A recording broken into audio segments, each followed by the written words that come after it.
So welcome everyone to this month's webinar, which is on successful practice management using UniPhi, obviously. My name's Simon Day. I'm the head of consulting at UniPhi, and I've set up quite a number of practice management focused deployments of UniPhi. Lost count of how many, it's quite a lot. I think the number was mentioned in the invite for this meeting. And what I want to focus on with this particular webinar are a number of questions. So with practice management, there's two things that you're looking at if you're a project-based business, and if you're selling, essentially what we're looking at. This is from the perspective of selling consulting services and maybe a few other things along with that, but mostly consulting practice management. So you need information to be able to run the business, and you need to answer questions like, how is the business performing? And to know that, you have to know what you're measuring. You need to know what your team is working on, should track profitability, to track your billing, to understand what your pipeline is and what your resource profile is. So there are all the things amongst others, but as a starting point, what you need to know to run the business as a whole. And you might have a financial system that is telling you some of that information, but it's probably not breaking that down to the level that you really require. On the flip side of things, you're also running projects, you and your team. And when you're running projects, you need to know, well, are you delivering the project satisfactorily? Who's working on the project? Is the project on track? How are you reporting? And are you doing all of this efficiently? The aim with UniPhi is to be able to do both of these things within one system. And the idea there is that if you don't know how your projects are performing, you ultimately don't know how the business is performing. Now, you may know this at a higher level. Your financial system may give you a monthly profit and loss, and that's all good, but it's not enough for you to manage the business without understanding what's going on with projects. For instance, if things are going fine in your profit and loss out of your financial system, but you've got a project that's going off the rails, that doesn't tell you what the risk is to the business. So the question there is, how can you find out? And of course, with that, it's all about the data, stupid, to paraphrase Bill Clinton, and the good old garbage in, garbage out. So if you don't have data, you don't know what it is that you're trying to understand. You've got nothing to analyze.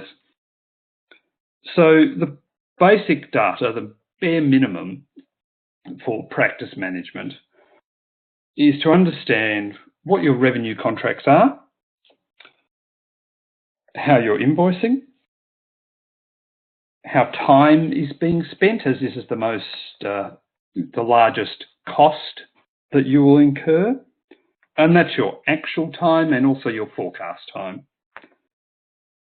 And to understand the time as cost, then you need to have an understanding of the rates that you're applying. So what rates you have and the methodology that you apply to those rates. And to then track any other expenses and costs that you incur. So these might be travel expenses, project expenses, and sub-consultants, if you have them. So to look at what that data looks like coming out of UniPhi,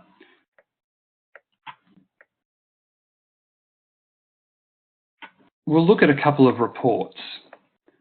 So the first report that I want to look at, and this is really my go-to report for practice management, is this project analysis report. So just so I'm not going too quickly, so it's under reports, and then profitability reports, and then this project analysis report. And I'm just going to run this report. And what I'm looking at here is some basic information about how the projects are tracking. And this first part of the report that I'm looking at is looking at the revenue and then the costs and then what we can infer from that. And there's a number of projects listed here, but I'm just going to look at a couple of these.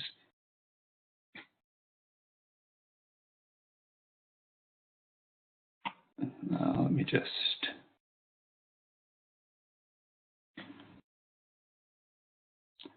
Okay. So apparently things aren't flowing through very quickly, but we'll press on because the internet connection I have is the internet connection I have. So if we look at this Bell Street Apartments project here, what we can see under this agreed revenue is that we've got $150,000 worth of agreed revenue, but forecast revenue here of $240,000. So what this is telling me here is we've got an agreement with the client for 150 grand of revenue, but we're forecasting to get more revenue than that. In this case, that would be coming from a potential variation to what we're doing. Thus far on this project, we haven't invoiced anything. So this is my total revenue position. Let's contrast us here with this Mirvac Retail Cherrybrook Village, where we've got agreed revenue of 139, but we're forecasting 2.9 million, and so far we've invoiced about 120 grand. Then we've got information about our costs. So on this Bell Street Apartments job, worryingly, the costs to date on this project are at $220,000, which obviously well exceed the 150 grand in revenue. So that's already telling me that things might not be going all that well on this particular project. And then we've got our actual cost to date of 217. So the other was the total forecast cost, and the cost to date of 217. So we've already had costs that exceed the agreed revenue on this project. Now I can look at this and say, well, there's a potential variation that's in. Obviously, this project might not be travelling all that well, and we've got a variation in from the client to help us try to recoup some of those costs. But at the moment, we're running behind, and also, and somewhat alarmingly, we haven't invoiced yet. So this means we don't have a profit margin to date because we haven't invoiced. To compare it with the Mirvac Retail there, we've got a profit margin to date there of minus 265. So that's, cost to date of 434 grand versus, invoices of only 120 grand. So that gives us that negative. And if I just scroll across, we could then see a forecast profit margin. So this Bell Street apartment projects is we're well behind. We're in the red at the moment, but it's forecasting if we can get this variation in to come in with a 7% profit margin, which is not really very much. So that job looks like it's in a bit of trouble. The flip side of that is up the top. That Mirvac job is currently minus 265, but the total forecast profit margin is 85. So this job is going to do a John Howard Lazarus with a triple bypass and recover all of that, which I'd have to say is pretty unlikely. You'd be looking at that saying, well, we're unlikely to turn that around to such an extent. Go across, there's some information here on amounts invoiced within the period, so you can see what the profitability is in this period. And then we've got our contract backlog, and this is useful information as well because it's telling me that, well, here's this extra $90,000 that I need awarded on this particular project in order to achieve the profit margin that I'm after. So that's a significant amount and that's a significant risk. Even more so up here is this $2.7 million that I need awarded in order to get my profit margin here of 85%. So I think that is, both of those projects are looking a little bit disturbing. The other thing that this particular report is measuring, which is really useful, is WIP. And the WIP here in this particular business is all over the place. Generally, for practice management, you want a WIP of 0 or as close to 0 as possible. And what that means is that you're not carrying work that you've not been able to bill for. So to measure that through this report in UniPhi, what we use is our percentage complete, which we calculate from the difference between our forecast cost to completion and our actual cost to date. That gives us, as a percentage factor, our earned revenue to date, and any earned revenue that we haven't billed is WIP. So, for example, we've got a small amount of WIP here on this Toorak Road Apartments job. That has got revenue of about $117,000, forecast cost of completion of about $80,000, and some small amount of actual cost to date. So I can see here that this is probably a job that has just started, maybe this month, one would hope. We're only 5% complete. If we can bill 5% this month, that's all tracking quite nicely. Contrasting that to the Bell Street Apartments job, where we're 98% complete, we've got an unresolved variation, and we're carrying $234,000 in WIP, which is obviously a problem. So I'll just... The other report that is also very useful to look at, and again, we're looking here in reports, and this time in cash flow reports, is revenue by project. And I'm just going to run this for the current quarter, but actually I'll extend this out to the end of the year, so we get a bit of a profile.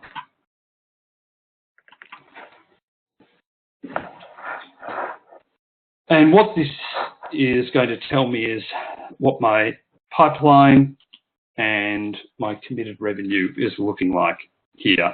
So, say particular business, I know that I need about $400,000 a month in invoicing to meet all of our commitments, to meet payroll, to meet rent, to meet all of that business, to keep the business going. And this report is going to bring together all the data and show me what that position is. So I can see here that for the current month of April, I've got 414 in committed revenue forecast. So that's from the contracts that are awarded, and that's what they should be billing this month. So that's good. That's nice and healthy. Plus, I've got in my pipeline another $62,000 that's coming from potential projects, potential submissions, and variations that haven't yet been awarded. But as I scroll across, I can see that May's looking okay. June is dipping down a bit. July is starting to drop off. And then come August, the well runs dry. And I'm only going to be billing $100,000 or so. And that's going to be a big problem because we're not going to be able to keep the doors open at that level. So what's missing from here is, obviously we haven't got enough projects awarded, but there's no pipeline there as well. So that's telling me either I'm not measuring my pipeline in UniPhi, not tracking it in UniPhi, or I don't have much of a pipeline. But, that's 4 months out. There's time to turn that around. So that's what this the data aggregation looks like, the reports that I read. There are other reports there, but I'm just sticking to these two as the example for today. So that's what you get from the data. But how do we get that data? And what part of that does your team do in managing the projects? And what part of it do you do? Well, the good news for those of you who are managing these businesses is that your team does most of it, and you're given information to analyse and overview and to make sure things are progressing the way that you expect. And to demonstrate what your team does, I'm going to take a project through from pipeline all the way through to being awarded and setting up a contract and being ready to invoice and timesheet. So to do that,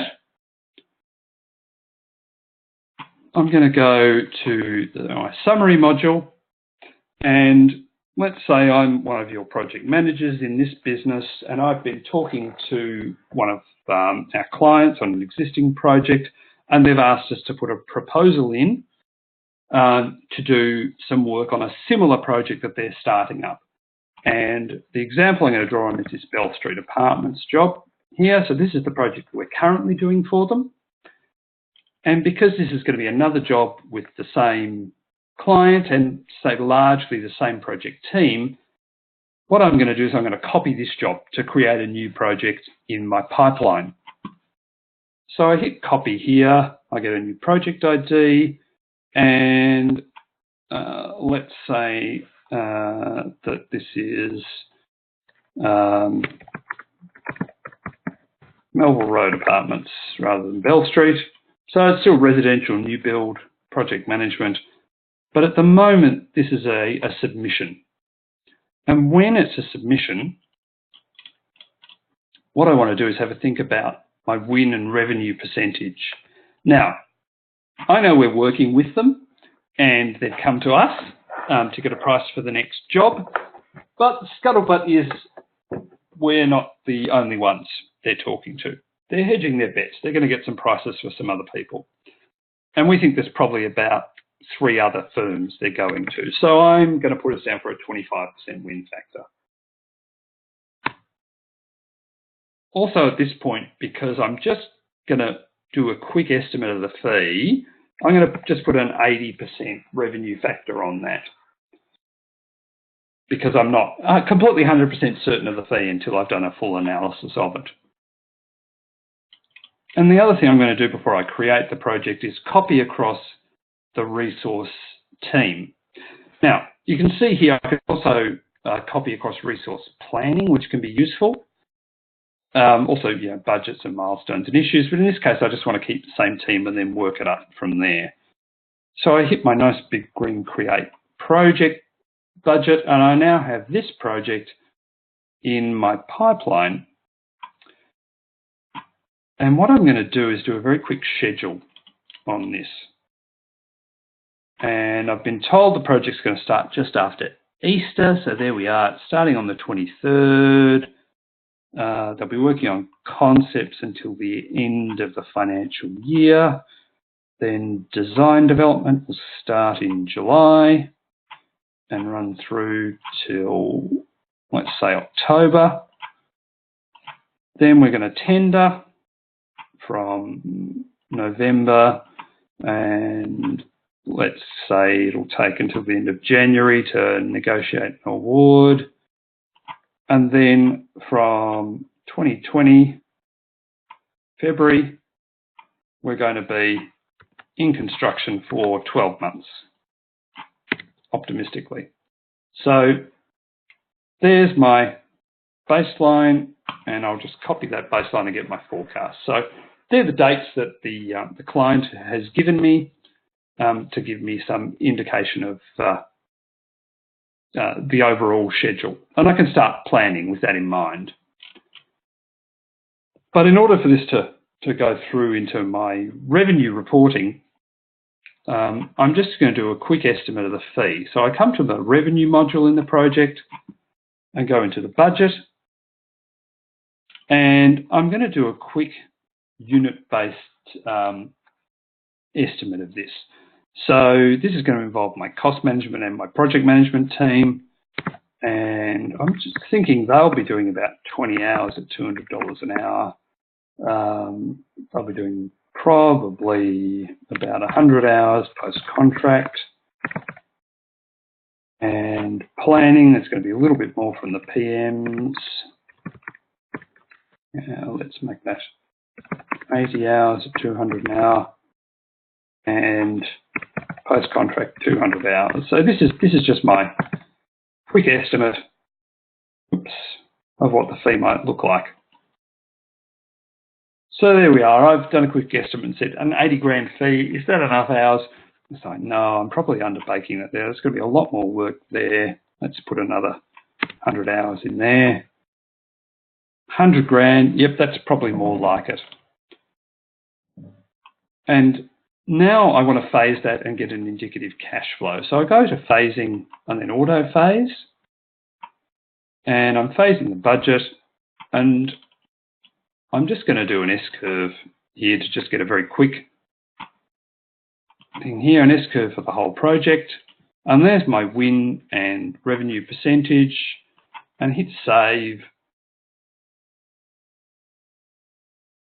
And it's taking me into forecasting. So there we are. And I'll just copy that budget to push that into the forecast. So of my 100 grand budget, I'm phasing 20 grand through into my pipeline. And so you can see what that looks like here. I come back to my revenue report and hit view. And I've now got additional figures coming through in future months. So these were zero before, and now there's, $500 or $600 a month there. And whilst that's not very much, the idea is you would probably have a lot more projects in your pipeline than you actually win, and that this gets back to the data aggregation, it builds up and gives you a better idea of where you might be in future months, particularly with that win percentage factor on it. So I've now had word from the client that they want us to give a firmer price. And to work that out, I need to do a resource plan. So I come into the resources module and I have a look at it here, and the organisation we're dealing with here is Optimum Construction. This is a consulting organisation. And I've got my project team assigned here. I'm happy with that. I don't want to change that. So I'll go into resource planning. And I'm going to use this bulk add feature here to do my resource plan. Now, there's a number of ways you can do this, but what I'm going to do here is set up both budget and forecast and do it by life cycle. So the first life cycle I'm going to put in is the concept phase, and this is reading that schedule. And what I'm going to say is for the concept phase, the team I'm working on that are going to be allocated 20%, and it's going to be Annie and Chris. I'll apply that. And submit those hours, and there we are. That's starting to build up my resource plan. So then I've got my development phase. That's going to be a bit more work for them. Again, it's Annie and Chris working on it at this point in time. There they are. We'll submit that. And again, both. So then when we're tendering,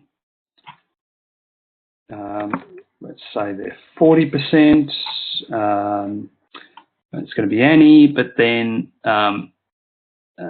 Dennis and Bernard are going to come into it at that point. Slight change.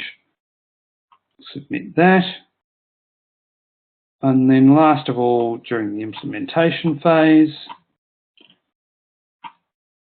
that's going to be 25 for Dennis and Bernard.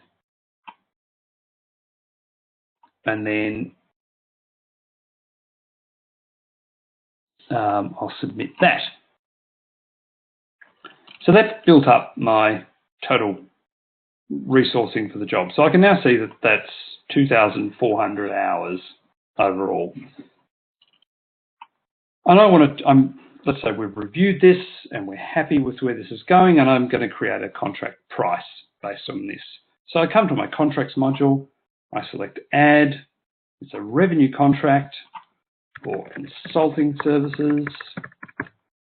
in the principal here, I select my client, who's Denise Megan here, and Annie's our project lead, so she's the supplier, and this is going against my consulting revenue.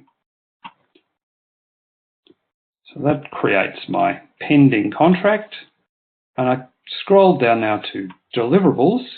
I select import, and I'm going to import the resource plan. And there's a number of things here we can do. We can do it by resource, by classification, but I'm going to do it by life cycle because I want this to actually look like lump sums. And this early ones, I'm just coding this against my coding structure. This is all planning. And then still planning. Bernard's coming into some cost planning. And then we've got post-contract for project management and cost management. So that's all coded the way I want it to. So I'll hit import here.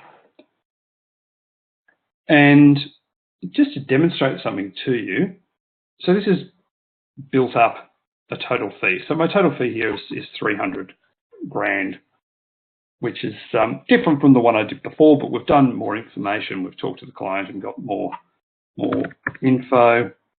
Just add this as being hours here. I could have done that up the top here and done hours and had that auto-populate, but hey, I forgot to do that. So let's just quickly put that in there so it looks a bit nicer.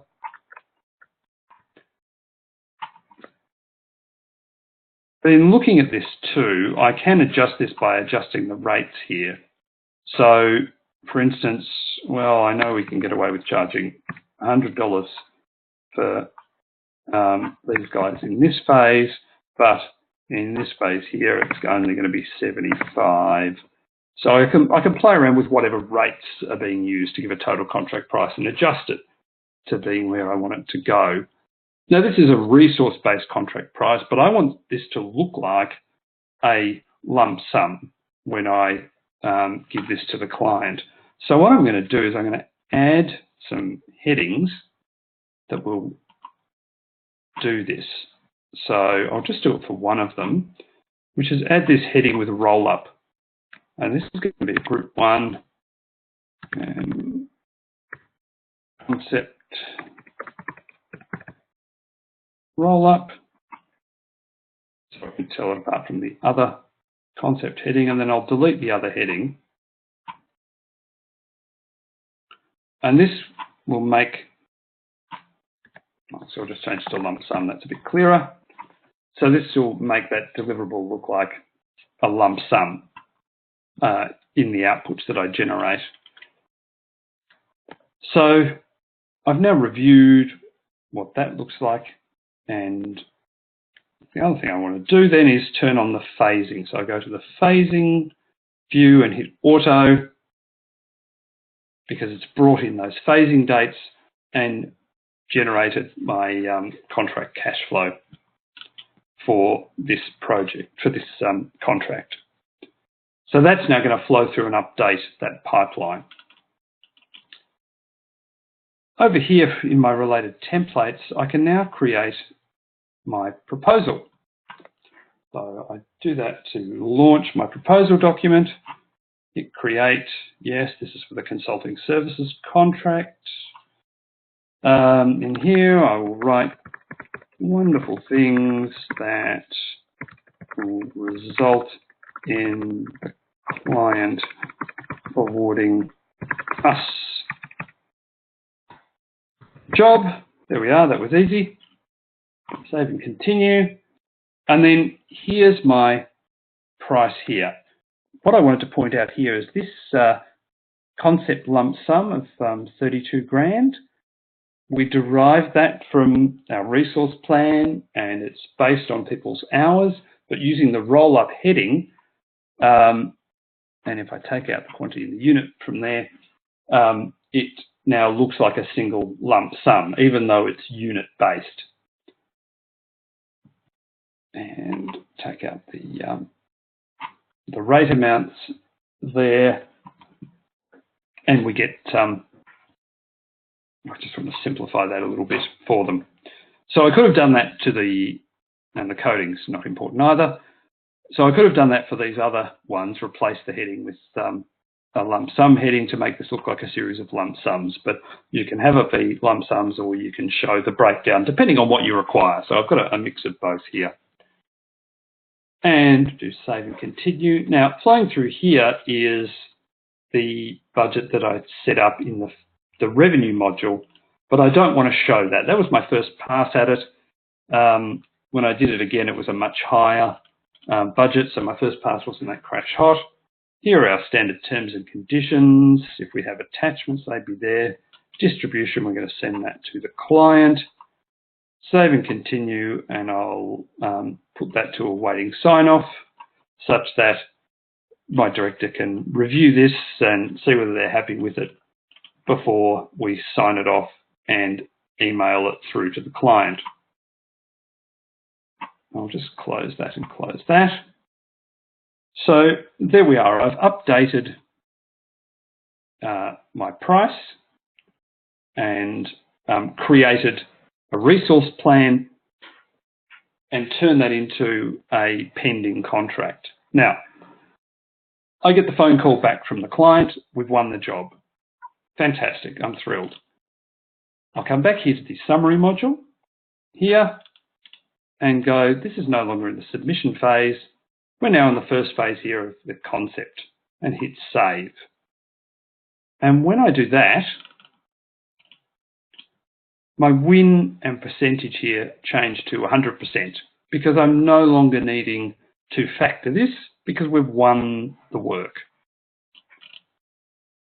However, from a practice management QA point of view, getting that phone call from the client was brilliant.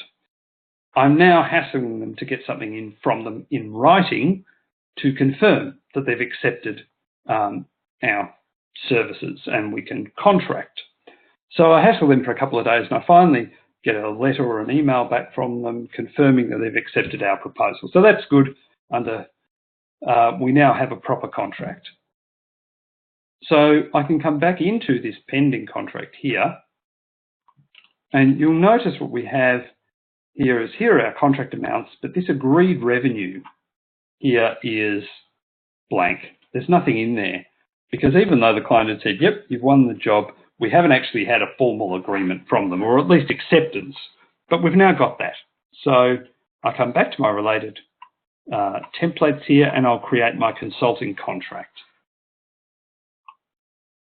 Create this. Here are our standard terms and conditions, which auto-populate. And then here are my contract deliverables. And this is the same information as before. I'll just hide the data I don't want to show. And there's my lump sum and then my resources breakdown. Now, here against these attachments, I'd attach the document or the email or whatever it might be from, and I'll just grab something here from my downloads. There we are. I'll just attach that. And this would be the email or letter from the client accepting our proposal. Might be formal, might be not quite so formal, but as long as it says that it's accepted our proposal, then we have a contract. So that's all good. And distribution, yes, I'll be sending this back to Denise to get it signed. But even though it's not signed, we're in contract. So what I'm going to do here is I'm just going to sign this off so we can quickly go through and see the effect that this has. Now that we've won the job and I'm signing it off as project director. So I'll close this, come back here to this, and we've now got a contract with an original contract value. And in this agreed revenue here, we have that amount showing, which will be showing as agreed revenue in our reports. So now I'm managing this project. I can start doing what I need to do on this project. But first, the first thing I'm going to do is to do my timesheet. because I've been working on this and working on the proposal, and in this particular business, we put that time against the project so we can track the total true cost of the project. So I come to my timesheet here, and I'm going to add the Melville Road project. There it is. And I've been doing project management. And it's taken up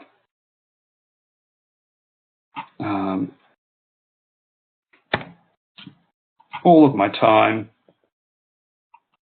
And I'm just going to submit that time for Monday there. So I've just gone into day view just to submit that one day. And the reason I've done this is just to trigger that this is an active project in some of the reporting. And then I would be using the issues module and the documents module and the costs module and the contracts module to actually do the work of the project as well. And we'll look at the impact of that on some other projects.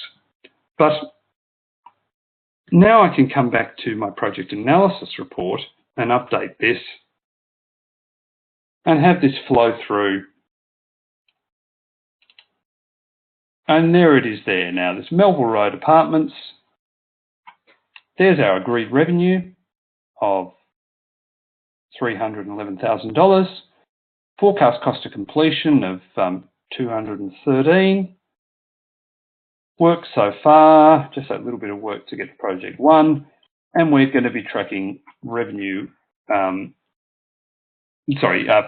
on that job of 32%. So as the project progresses, if we stick to the resource plan, we'll achieve that profit margin. But if we do more work, then that profit margin may erode, and we'll be able to track that on a week-by-week basis and understand what's happening. So that is then, apart from actually generating the invoices, all the data that's needed to start tracking the project in this project analysis report, and also in this revenue by project report to be able to understand what's going on. Now, before, when we looked at this, we saw that there was some pipeline revenue. That's all switched back to zero now because we've won the job.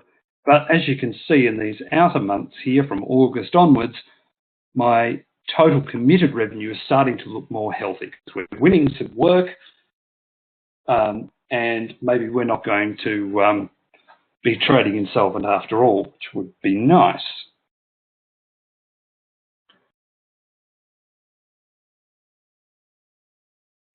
So I'm just going to talk a little bit about rates, and I'm just going to drill into Annie Lennox here and go into Annie's rate history, because the rates that you apply affect the profitability reporting that you get out of the system. And there's a number of ways of doing this, and it all depends on what you want to achieve. So here we can see that Annie's cost rate is 150 and her charge rate is 200. Now, there's a number of features here which I won't go into detail because this isn't a webinar on rate calculation, but you can use multipliers and you can have set rates and you can derive rates from salaries. But the basic idea is you want your cost rates to include the total cost of your resources sitting at their desk and working on the projects. You want to include some overhead in that as well. And you may or may not want to build into it the profitability that you expect. So it's a choice between getting a true profitability on the project or a profitability that you want to expose to your team when they're managing it. To explain it a bit further, if, for instance, we had the cost rate and the charge rate as being largely the same, then this profitability here of 32% will be much smaller. It might be 5% or 10%. And essentially what that's saying is that If you can get the team to maintain that and deliver a small profit or a profit of zero, then that's if you like, a write-up of profit on the job. If that erodes and it goes down into the negatives, then that's a write-down against your total profit. But because you've built the profit into that, it's not actually a true loss. So you can have a methodology where you don't reveal your true profit and true loss overall against the projects, or you can have a methodology where you do, where you have a true cost rate and then an indicative charge rate, and then obviously the actual charge rate that applies project by project is the one you put against the contract, and that gives you a true profit on the project. So, and that's the way that this deployment here has been set up. So, we're wanting to know what our real profit is, and on this project we're tracking a 32% profit. So that's two ways of doing it. You might do something that's part way in between, but as long as you understand what the impact of the rates are when you're reading this data. So now, with the time we've got left, there's what do you do as the overall manager of this? Now, you need to know how the projects are performing. And you've looked at this report here, and the Mirvac Coburg North has caught your eye because the project's not yet been awarded, and yet we've started work on it. So that's perhaps a red flag. Things aren't looking too bad. You've only done a little bit of work, but why have they started work without getting any agreed revenue on this project? So what we're going to do is have a quick bit of a search for that. And look, we've got a program of works here with Mirvac. That's interesting. And when I come and look at this here, we've got these red flags against this. I'm running this business. We're doing this work with Mirvac. And those red flags are telling me that things are not going well. So I'm going to drill into this Coburg North project and go to this status here. And these are my KPIs for the project. The ones on the right here are my internal ones, my profitability and resourcing ones, and these are all green. They're all fine. There's no problem with WIP. But over here, these are all not looking so good. We've got 3 red flags here. We've got a quality and a time flag. So I'm curious as to what's going on. Now, I can drill down now very quickly to this and just go to the issues and say, what's happened here? And then this one jumps out at me. Client advised project may be cancelled due to planning issues. And if I was to drill into this, and we've been running this project through UniPhi, and if you've done any of our other webinars, you'd know, we'd be able to have emails here and lots of information to then find out the nitty-gritty of what's going on. But basically, it's looking like we've been awarded this project, but the whole thing's at risk. And if I also go back to here, I can see that, contract documents have been issued, and that's now overdue, but perhaps we've not actually had the signed contract documents back from the client. So this is a problem. This project might be about to fall over, and any costs we've incurred, we may not be able to bill. And I've been able to get to that information very quickly by drilling down, which helps to answer, because my team is using UniPhi to run the project, I can get information about that very quickly. I may need to step in and give them assistance or talk to the client and find out what's going on. The other thing I need to know is how we're doing from a billing point of view. And, as each month closes out, are we issuing all the invoices that we should? So I can come here to the contracts module, and from the dashboard here, I can look at jobs that require claims, have claims in progress, or have been completed. So if I change this filter here to revenue, we're just looking at the stuff that we're going to be billing for this month. That's revenue. And here we are. I've got a list of projects that through either timesheets or phased resource planning or the cash flow that we've done, the system is flagging to us that we should be invoicing on these projects. And over here, it's telling me since the last claim, here are the hours that's been done and what the forecast is. And here we are, there's a big one sitting out there of $23 million. But there we are, there's money there on Doncaster Road and Bell Street, and we should really be invoicing that. I can also see any claims that are in progress, and this is where people have put amounts against contracts, and there's my Coburg North one we were just looking at there of $4,000 ready to claim. And then there are some completed claims, and we've got one there completed for ANZ Bank. And basically what I want to see is as the month progresses and we close out the month, everything move across from required claims through into completed claims. And I can see in one view here that we've invoiced everything that we should have invoiced. You can then run invoicing reports as well. And the last thing I want to show you, and again, we're sort of just skimming the surface of what's possible here, is then from a managing the business point of view, is what does my resourcing look like? So I come into reports, I go into resource planning, and I'm going to look at project allocation by resource. And for the current financial year,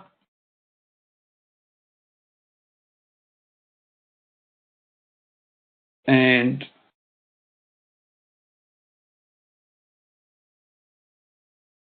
what I want to see is how my team are allocated. And I might actually just change that to start with the current month, because this really only matters looking forward. And it would be a little bit easier to read. I suppose I could have just done current quarter, that would have been faster. So there we are. I can see here resource by resource what my team is allocated to and what their forecast hours might be, plus their hours that they're doing as actuals. So the timesheets are actuals, and then the forecasting is coming from the resource plan. And this gives you some idea of who's over allocated and under allocated. When things are over allocated, you get that red there. And you can also filter for over allocated and under allocated. So I can see what the teams are likely to be working on. And from the timesheet reports, I can see what they actually have been working on as well. So that gives me a view down into that. So I'll now just stop the recording